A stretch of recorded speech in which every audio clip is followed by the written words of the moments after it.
We provide you the platform to turn your dreams into reality. Give wings to your aspirations with KR Mangalam University. बड़ा सवाल मेरा आपसे है कि जिस तरीके से अमेरिका और ईरान के बीच बातचीत होनी है, लेकिन उस बीच ट्रंप ने मुनीर को फ़ोन लगाया। इस फ़ोन लगाने का क्या संदेश है, क्या मतलब है? और इसी में सर एक और सवाल मैं जोड़ना चाहूँगी, वो ये है कि क्या इस बातचीत से पहले ही ईरान यानी कि अमेरिका और ईरान के बातचीत से पहले ही क्या ट्रंप की तरफ से जो है हॉर्मुज़ को खोल दिया जाएगा? इस बातचीत का ये मतलब निकाला जा सकता है? देखिए, उसमें बिल्कुल सीधी सी बात यह है, आप बिल्कुल टू द पॉइंट बात यही है कि हॉर्मुज को लेके अब मुद्दा फंस गया है जी। क्योंकि अब एक तरह से आप देखें तो जो लेबनान का इशू था, जो हिजबुल्लाह का इशू था, उसमें भी एक सीज फायर की बात आ गई है। जो सीज फायर की बात इसने की है, आपके इजराइल ने दिया है, तो वहां भी हो गया है। अब जो बात आज ट्रंप की आ रही थी, क्योंकि वो बातचीत करने के लिए जो उपराष्ट्रपति हैं जेडी वेंस, वो पहुंच रहे हैं और ये माना जाता कि मंगलवार को पाकिस्तान में बातचीत होगी। अंतिम समय में ईरान ने मना कर दिया कि भाई हमारा कोई भी नहीं जाएगा बातचीत करने के लिए, हम उसमें शामिल नहीं होंगे। तो ये एक बहुत बड़ी समस्या आ गई है और जनरल मुनीर के लिए, जो अभी ईरान भी घूम के आए हैं और वो बातचीत कर रहे हैं लगातार कि हम बातचीत करके और समस्या का हल निकालेंगे, तो निश्चित रूप से ट्रंप ने जो बातचीत की होगी इसीलिए की है। और जो पाकिस्तान से खबरें आ रही हैं वो ये आ रही है कि जनरल मुनीर ने ये साफ कहा है कि होर्मुज को लेकर के मामला फंस गया है, क्योंकि आपने ब्लॉकेड किया हुआ है और ईरान ये चाहता है कि आप ब्लॉकेड हटा लें। अब ट्रंप की बात जहां तक आ रही है, जो अमेरिकी मीडिया से खबरें आ रही हैं कि ट्रंप ने कहा कि ठीक, इस पे हम विचार करेंगे। अब मुझे लगता है कि थोड़ा सा समय लगेगा, अब कुछ दिन लगेगा यहाँ पे, चाहे वो 2 दिन लगे, 3 दिन लगे, हो सकता है आज रात में ही कुछ डेवलपमेंट हो जाए, क्योंकि बातचीत के एजेंडे पे कहीं ना कहीं एक साथ ये लोग आ जाएंगे। बातचीत काफी आगे बढ़ गई है।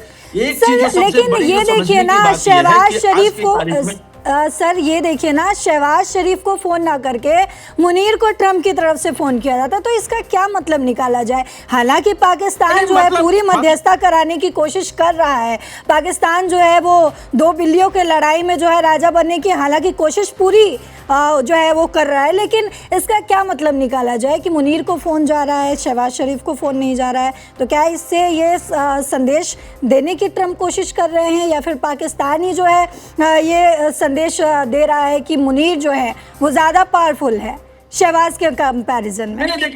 देखिए इसमें पाकिस्तान का कुछ भी नहीं है, कोई श्रेय नहीं है, सिर्फ पोस्टमैन की तरह वो काम कर रहा है। वो यहाँ की बात वहां पहुंचा रहा है, वहां की बात यहाँ पहुंचा रहा है। जहां तक जनरल मुनीर की बात है, वो रियल पावर उसी के हाथ में, यानी कि सत्ता की चाबी जो है वो मुनीर के पास है। मुनीर है, रियल पाकिस्तान मुनीर चला रहा है और शहबाज शरीफ साफ साफ दिख रहा है, हमें भी दिखता है कि वो सिर्फ एक पपेट हैं जो मुनीर के पीछे पीछे घूमते हैं। तो जिसके पास रियल पावर है उसी से वो बातचीत कर रहे हैं, और वो भी कोई ऐसा नहीं है कि कोई डील करवा रहा है, वो एक पोस्टमैन की भूमिका में है जो इस वक्त चाहिए कि जाके वहां से करे।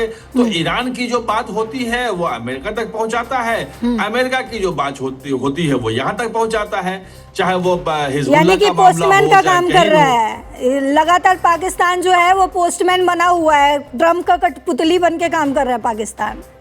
बिल्कुल, उसकी औकात नहीं है कि ईरान को दबाव दे सके कि ये बात मान लो, उसकी ये भी औकात नहीं है कि अमेरिका को दबाव दे सके कि मान लो। हाँ, एक बात जरूर आपको देखो, दर्शकों को भी समझनी चाहिए कि आज की तारीख में इतने बमबारी के बाद भी अमेरिका भी नहीं चाहता है कि अब दोबारा से वो बमबारी शुरू हो।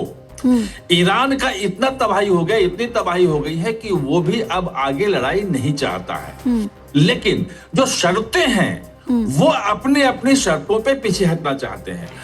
अपने ऑडियंस को ट्रंप दिखाना चाहते हैं कि देखो, इसका यूरेनियम हमने ले लिया, आगे अब परमाणु हथियार नहीं बनाएगा, जो मैं कहता था पूरा कर लिया। जी। जो ईरान ये चाहता है कि देखो हमने जो अपने ताकत दिखाई और हम यूरेनियम भी बचा ले गए हैं, हाँ। हमारा सब कुछ है, और अमेरिका जो है हमसे हार के भाग गया है। जी सर, अपने आपने क्योंकि यूरेनियम का जिक्र किया तो मैं आपसे एक सवाल लेना चाहूंगी कि पिछली बार अगर हम शांति वार्ता की बात करें तो पिछली बार शांति वार्ता जो है 2 वजहों से टूटी।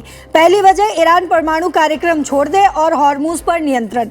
तो क्या ट्रंप इन दोनों ही मामलों में अब क्या लगता है कि अब जो बातचीत, नेक्स्ट बातचीत, हालांकि ईरान कह रहा है कि अभी बातचीत होगी या नहीं ये कोई फाइनल नहीं है, लेकिन अगर बातचीत होती है सर, तो क्या लगता है कि ट्रंप ये 2 बातों को मान जाएंगे और अभी तक इन दोनों बातों का क्या समाधान दिख रहा है?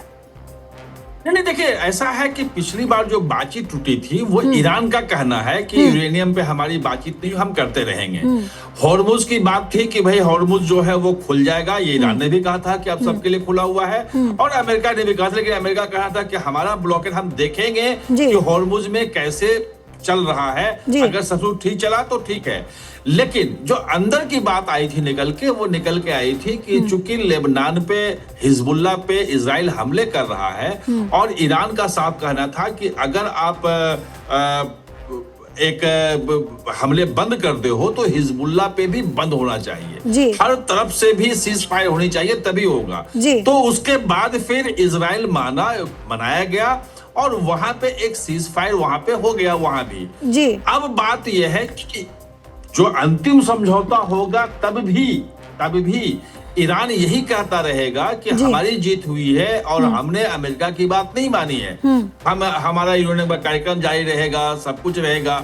वो जब समझौता जब शामिल हो जाएगा, उसके जब टेक्स्ट बाहर आएंगे तब समझ में आएगा कि सचमुच में क्या हुआ।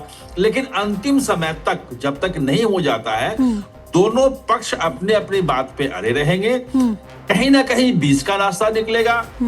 वो 20 का रास्ता क्या होगा, कैसे होगा, वो समझौते पे, और इतना मुश्किल है तभी समझौता नहीं हो पा रहा है। अगर आसान होता तो अभी तक हो गया होता समझौता।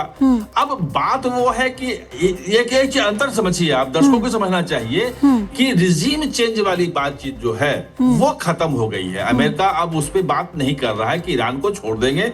सिर्फ एक शर्त उसकी है कि यूरेनियम जो है वो हमें सौंप दे, वो जो इंटरनेशनल जो एटॉमिक एनर्जी एजेंसी है उसके निगरानी में पूरे अपना परमाणु कार्यक्रम को ले आए और पारदर्शी तरीके से लाए और हॉर्मुज खोल दे, और कोई डिमांड नहीं है ये इस पे रेसिस्ट करेंगे कहीं ना कहीं पाने के लिए। और मुझे लगता है कि अंतिम समय में, अभी भले मना कर रहा हो ईरान, लेकिन अंतिम समय में वो बातचीत के टेबल पे आएगा। कहां पे जाके बात होगी, मुनीर जो है बुलाए हैं, और मुनीर ईरान होके आए हैं, ईरान के जो टॉप लीडरशिप है वहां वो सबसे मिल के आए हैं, वो चीजों को समझ के आए हैं, और उसी के बाद फिर ये दूसरी बार बातचीत शुरू हो रही है। तो ऐसा नहीं है कि अंदर खाने में जो बातचीत हो रही है वो कुछ और हो रही है, बाहर जो दिख रहा है वो दोनों देशों के अपने अपने स्टैंड है।